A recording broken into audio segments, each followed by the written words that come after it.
We are really privileged that he has accepted our invitation to come and give us a presentation on doing business here. Thank you,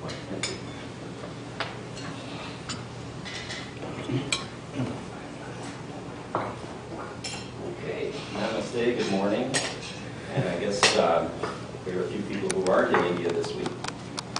It's been, I've been involved in supporting trade in one way or another with India for about 20 years. I was a trade commissioner in India for 4 years, and I will agree with the Consul General that, really, it's been like a Rubik's Cube. You're trying to find the right connections, and I think really the prospects would have been better than they are right today following the Prime Minister's visit. So it's a pleasure to talk about India and give you a little bit of an overview. But what I'd really like to get into is the do's and don'ts and what works and what doesn't work in India, in the new India. And if I went around the table and asked you one word to describe India, we'd have many. We'd have future superpower, which is not one word, but somebody would say that. Somebody would say dynamic. Somebody would say powerhouse. Somebody would say going global. The word that I feel and that is applicable is confident, and that's a word that was not really a word you used to describe India, at least internationally, when I was there as a trade commissioner 87 to 91. So you're seeing a new confidence in India, particularly in the business sector, but it's going throughout the society. So let me just roll through, and please ask questions, or we can do it later, whatever. I want to be very flexible.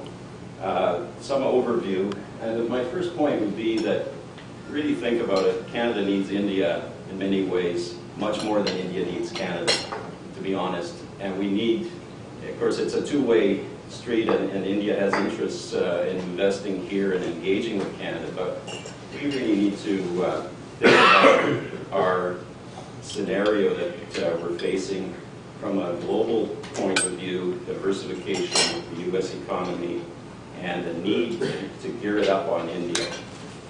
So no question that India is that future superpower, and many statistics will be there to tell you that. The one that strikes me, if you look at the second bullet, 200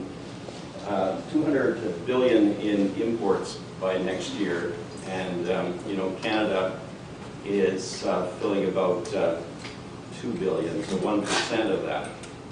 So here you have India engaging globally like never before on both ways, trade and investment. And Canada is only playing a role of 1% of the imports and less than 1% of the investment. And you've seen this before. This one is coming from Goldman Sachs, projecting the Indian economy to be the third largest in the world by 2050. And of course, nobody can have clarity in the crystal ball, but the assumptions behind this are the continual, integration into the global economy, the private sector continuing to play a role in driving India forward, and India's intellectual power continuing to make an impact globally.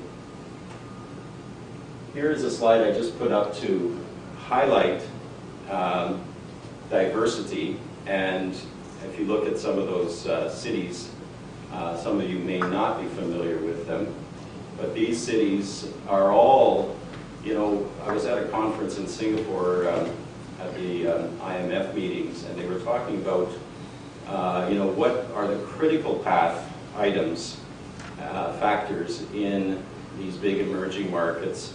And emerging isn't necessarily the best word for India. Let's call it strategic markets. Clearly, one of the key things is the integration of the second and third level cities in these countries.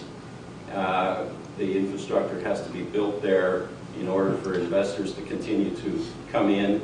The government, of course, wants to see investment go beyond the major cities.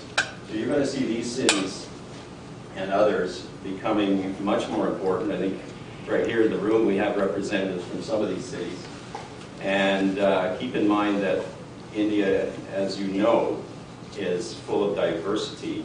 So doing business, you know, in Chennai and doing business in Delhi doesn't necessarily involve the same things. We talked a little bit about the market outlook, and actually the third quarter results of the Indian economy has been, has shown great strides. And we expect that we're going to see, this is from my colleagues at EDC, by the way, 7 to 8% probably back on track by 2011. So the Indian economy has done remarkably well. I think the banks have been insulated from some of the financial sector problems. And the other thing that's interesting, and from the economic point of view, is that you talk about software and outsourcing, and of course the demand for some of that is down from American companies, American banks, and so on. But a lot of these IT companies have been able to reinvent themselves, and in fact some of that outsourcing is now being done for Indian companies right on the ground in India, who are taking up some of that demand. So India, overall is performing very well, and the prospects are now that we hope that the economic downturn is over, and we're going to see some stability and back growth, 7-8%. Political outlook, as you know, as a result of the election earlier, we have more of a mandate for the UPA, and one of the phenomena of India has been the emergence of regional political parties that play a role, and sometimes a significant role impacting business. So I think by most accounts you would say that the election result was a very good one, a strengthened mandate. We're not going to see perhaps huge changes in the policies, but continued liberalization clearly. But in the background, you always have this added complexity. There's 30 political parties, regional parties that can play a role, and sometimes and interrupt actual projects going forward, which is